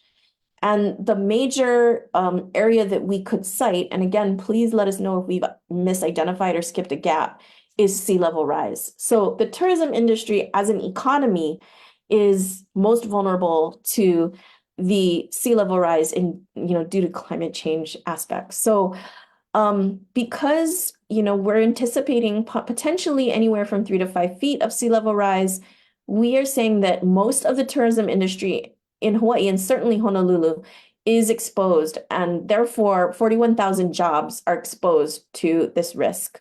Because Waikiki is a popular destination and several hotels are located within the 3.2 feet Sloraxa scenario. We know that Waikiki has previously taken action to address the erosion through beach nourishments, but we just wanted to emphasize in the brief that it continues to be a vulnerable situation. Moreover, highways and roads, though we know that's not necessarily under the purview of the city and county, not all the highways and roads, but it's a significant infrastructure that's threatened by sea level rise and could impact the tourism industry, particularly chronically flooded roads. And all of this may make, as sea level rise happens, we have less beach that we can hang out on and enjoy. And this may make over time Hawaii, or at least Oahu, a less desirable destination. In a study conducted at Kailua Beach, we found that the beachgoers are feeling more and more crowded and more dissatisfied with their experience, from being only 5% dissatisfied to being 21% dissatisfied in 2021. And then, as far as connectivity and intersectionality, sea level rise may also cause other impacts, like exacerbating the pollution of the nearshore environments that I raised before. So that's the aspect of the vulnerability of the tourism industry to climate change, not just the impact that tourists have on us. So I just want to acknowledge, in addition to Vice Chair Keener, Isabella Robertson, and the University of Hawaii Manoa Institute for Sustainability and Resilience for their great work in helping to put together this first draft. So I know that was a lot. I'm going to stop share, and I'm going to open it up for some questions or comments about any gaps that we have. So this was really, I just took a lot of bullet points from the draft document itself. So I'll get started. I'm gonna tag Commissioner Romine to see if you have any suggestions at this time, and I'll take notes. Sure. Thanks, Chair, for that presentation and keeping this document moving along. I did read through the document, recognizing that it's still very much in a draft phase, right? And it has a legacy here. Just a couple kind of high-level comments at this point, I think. I found it a little difficult to pull out the key points and the key takeaways. I think it would help to emphasize some of those, bulletize some of those. I think there's intention to do that at the front of the document. There's space left for that, but I think it even helps from some of our recent documents. It helps to do that in the body of the paper too. I also had a little hard time comparing some of the different numbers. A lot of it just comes down to units. Sometimes it's presented in million metric tons of CO2. Sometimes it's in dollar value. Sometimes it's a percentage or portion of total emissions. So it's hard to make some comparisons in that regard. So would help to, keep consistent with units here and there. And I guess I need to dig in a little further into that, maybe more, specific recommendations. Also would help me, I guess, maybe because I'm a visual learner, it would help me to have more graphical tables, figures, particularly kind of a greenhouse gas kind of budget sort of figure that shows how we get to this total number, or numbers that are cited as far as the total impact that's attributed to the visitor industry. And again, be that metric tons of CO2 or the proportion of our total emissions on Oahu, but it would help to see that in table or some sort of graphical form. So I'll leave it there. I look forward to digging further into the document, and I look forward to the additional expert input that we can garner from folks outside and beyond the commission. Thanks, Chair. Thanks, and I appreciate looking into it. We're early days, and providing those are great points as far as pulling out the main points, kind of getting consistent on numbers and units, and then more graphical tables. I just was wondering, do you think that we're missing any really big things in your opinion? Nothing comes to mind at this point, Chair. I think it's pretty comprehensive in its scope. You did raise the fact that we've gotten a lot of inquiries, questions, even in my time, and I think before that, about air travel and the impacts. And I really think we need to check the numbers we're reporting on this carefully. I kind of had some questions about the numbers that have been arrived at in the document to this point. So not my area of expertise, but I think we need to be thorough and careful on that particular topic. Definitely, thank you. I will bounce over to Commissioner Islam for comments. Thank you, Chair, for the great presentation. I had a chance to read through the paper as well, too. I like the high-level overview and the organization of it. I do think it's comprehensively talked about all the main points. I was trying to see sort of where, with my background, right, from a building sort of architecture standpoint, where I could provide some thought. And I do think understanding the impact of energy and water is really useful for us to understand between residents and visitors. The state of Hawaii, DBET, actually has a green business program. I'm not sure if you're familiar with that, but they have been, it's like a checklist program, but it has really, the inception has really been focused on the tourism industry. And so they've been really kind of tracking kind of really water use, energy use, solid waste, composting, that type of thing. So there are some champions in there like Sheraton, that sort of hotel resort, that you might be able to extrapolate some information. So I might suggest reaching out to those DBET, specifically I think Gail Suzuki Jones is the lead on that. And the other thing is there are a few hotels, because this paper, what I've gathered from your presentation kind of reinforced it, more statewide versus Honolulu based. All lead projects are required to sort of report their water and energy use moving forward, either through the EPA portfolio manager or some other sort of third party. So there is a fair amount of hotels within our state that are actually LEED certified, whether through the new construction major renovation program or operation and maintenance. So I think reaching out to them or a connection to USGBC, which I'm happy to sort of make that bond, will also help to kind of just extrapolate some data as well. Because those, hotels that have decided to sort of, participate in this elected program are really going to see as like champions within our field. So that might be some arena to get some data, just to start to understand what do we want to measure, how do we want to sort of frame this information.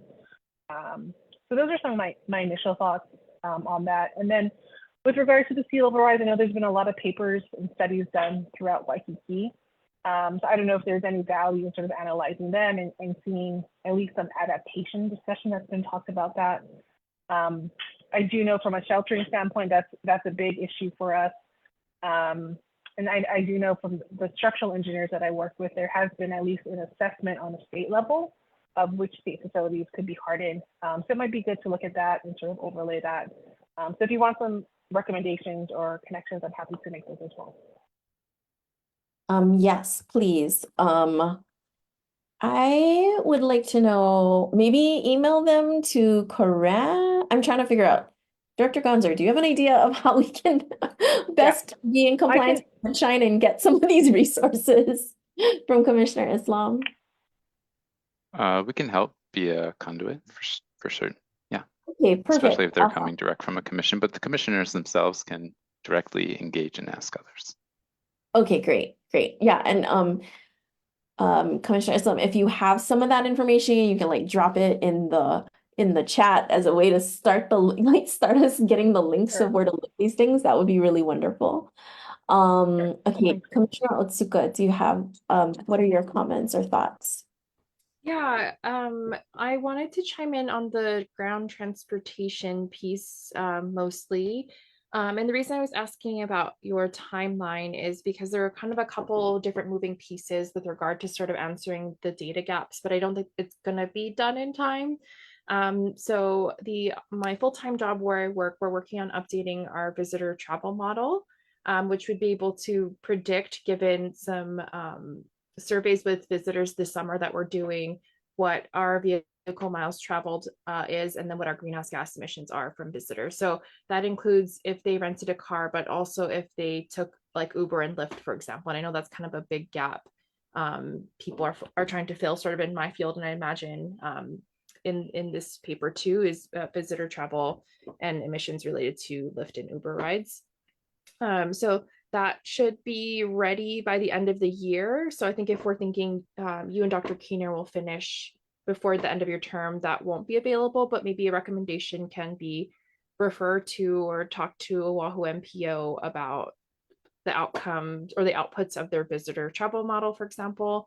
And then my colleague at the energy office just put in some money to also kind of build on top of that, as well as I think really specific recommendations on how to shift visitor travel from car rentals or Uber and Lyft and more public transit, walk, bike, roll use. So that won't be done for like 2 years probably, if awarded the money. So I would have a lot of things happening at the moment that would support this work, but the timing isn't quite working out very well. So that could be, I suppose, recommendations refer to energy office and refer to Oahu MPO to help fill some of these data gaps, but it's being worked on, which is great. So I'm glad there's interest from you folks also. Some other things I wanted to point out for the evacuation portion, the City Department of Emergency Management identified some evacuation bottlenecks. So essentially where folks can't escape in time, I'm putting it really high level, because of traffic congestion. So that might be an interesting one to point out in this report also.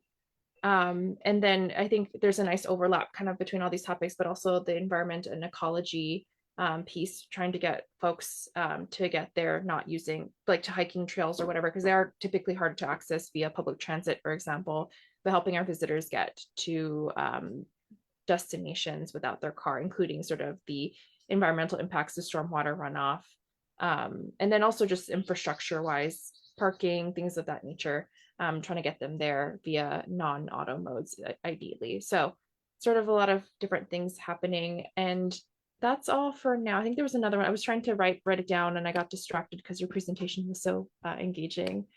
So I'll go on mute now and I'll see if there's another one. I think I forgot one more I wanted to bring to your attention, but I'll Sure. put the DEM study in the chat maybe. Would that be helpful? That would be really helpful. Thank Okay. you. And if you remember, please just like circle back around while we're on this topic. I really like the idea that there's things in the works. So I'm thinking like maybe we should have, I can imagine having a little pop out, like a little box where we're like, things in progress or things that are going to come, like data that we might be able to address in the future, and maybe, include the transportation projects that you referred to. So that's really exciting. Yeah. One more thing I remembered. So the Energy Office recently completed their decarbonization study, and within that process, they've done quite a bit of air travel modeling. So I think it might be helpful to sort of connect with them and make sure we're all kind of on the same page in terms of what we're putting in our reports, and or might be able to help you fill some data gaps. I think they did some energy stuff, buildings energy stuff too. So they'd be good to connect with those folks. I'd be happy to connect you if you don't have a contact there already. Yeah, I would love that, please. Thank you. For sure. Okay. Circling back to Commissioner Romine, you look like you have a question. Oh, yeah, thanks. It's just a basic number that I'm not aware of that maybe wasn't in that chart that you shared. I think the chart you showed was the number of visitors maybe to Oahu or Hawaii wide throughout the year in comparison to our resident population. It would be helpful to know what, at any given moment, typically what the numbers are like as far as like our total compared to our total population. Right. We This definitely have community. tourist seasons, right? And so there may be times where, oh, do we have more tourists during hurricane season? That might be a really interesting aspect to kind of think about. Certainly seasonal, preparing ourselves seasonally could also be really important to do because that allows us to have efficient deployment of resources at the right time of year, for sure. Thank you. I wanted to actually, before I open it to the total public, I wanted to ask members of OCCSR who are here if you had any thoughts about this, because I know you're very much on the ground, very much integrating with agencies as well as our community. Yeah, thank you for the share and the information. It's wide ranging and a lot to dig into ourselves. It's certainly aligned with certain initiatives that we already have. I was fiddling around with the benchmarking data, which does already track, you can filter it by size and use type, which includes hotels. So that affords at least some snapshot of the reporting as the size of buildings ramps down over the next couple of years as well. There is actually an ordinance that requires reporting on the visitor industry. It's not something that we've yet been able to think through and step up. And this would be a great opportunity to lean on the method and the process that the commission is already engaging, especially in engaging the stakeholders, which the ordinance hoped and intended there would be a moment to. So, we're excited to continue along and be a partner and a resource and help learn from the information. But again, it covered a lot. You covered a lot of ground there, Chair. So a lot to digest.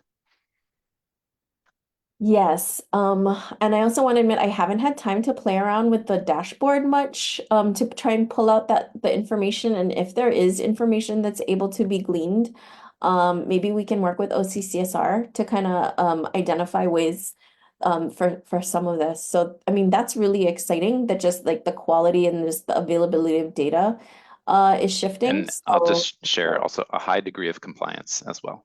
So yeah.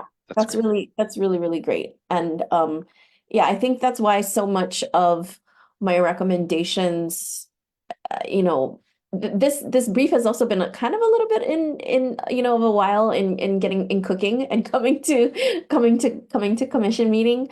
So at that time, I can just definitely see that a lot of data has changed and shifted, and I'm really excited about that. And that could also be another potential call out, another potential box is where are these data and how is it evolving? So yes, also apologies for like zero figures. I will try to remedy that in the next draft.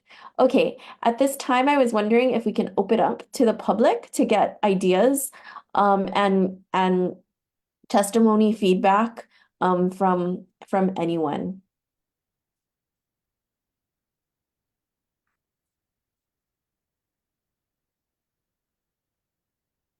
Okay, well, seeing none, and again, it may evolve as we move forward, and we do hope and intend to invite specific stakeholders to come in and hear us as we develop this brief more. But the next item on our agenda is, I believe, discussion on the tentative next meeting dates.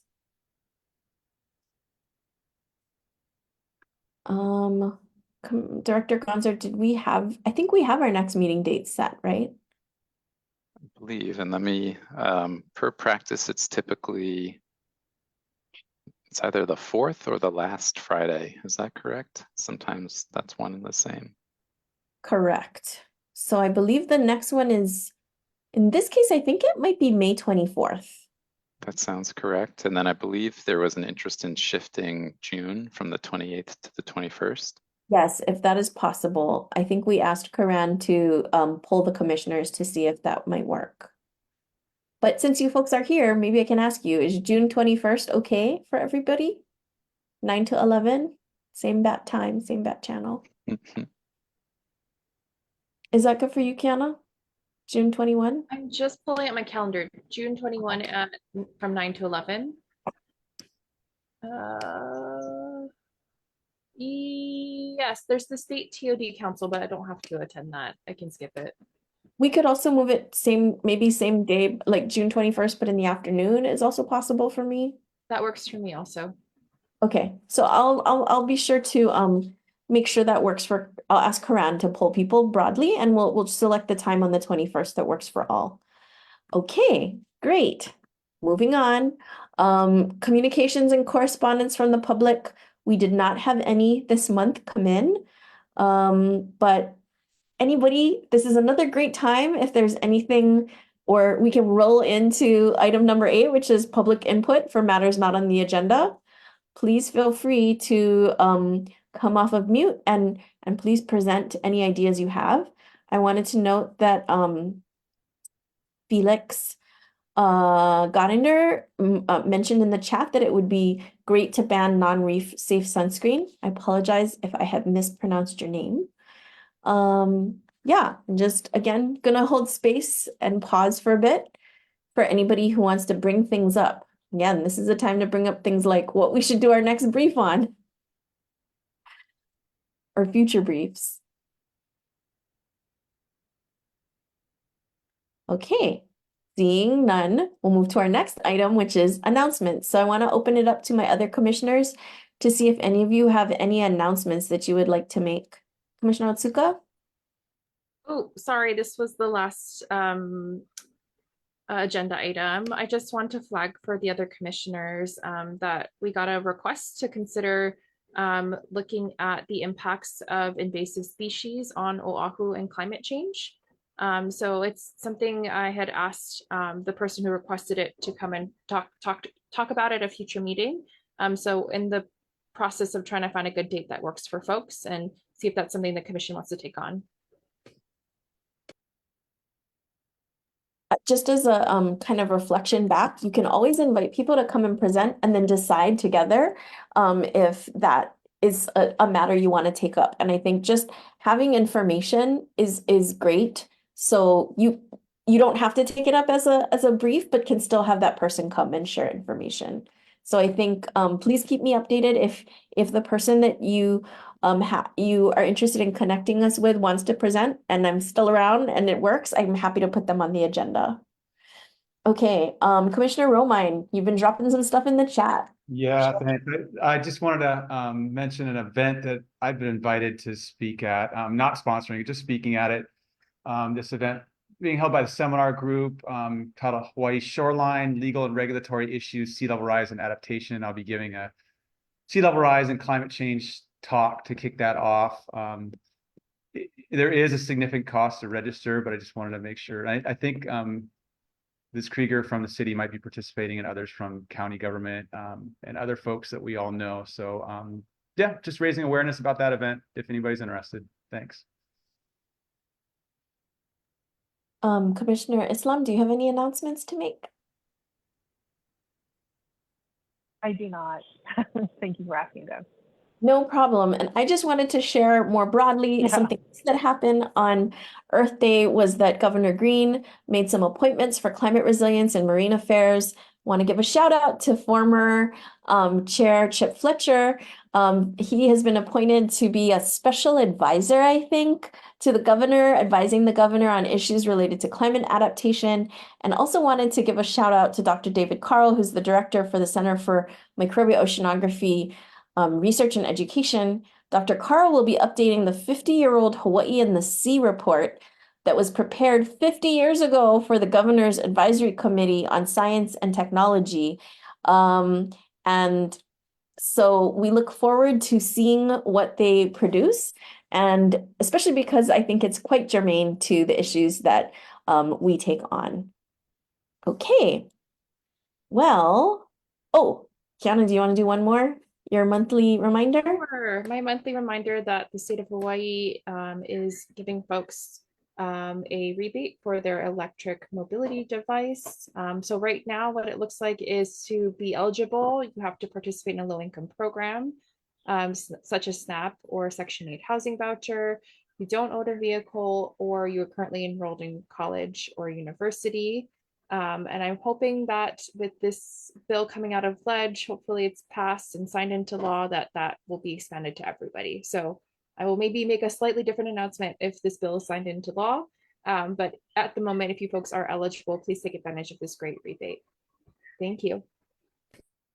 Awesome. Well, folks, we have reached the end of the agenda. And if there are no further comments, this meeting is adjourned. And we'll see you next month. Aloha. Thank you, All of us everybody. there.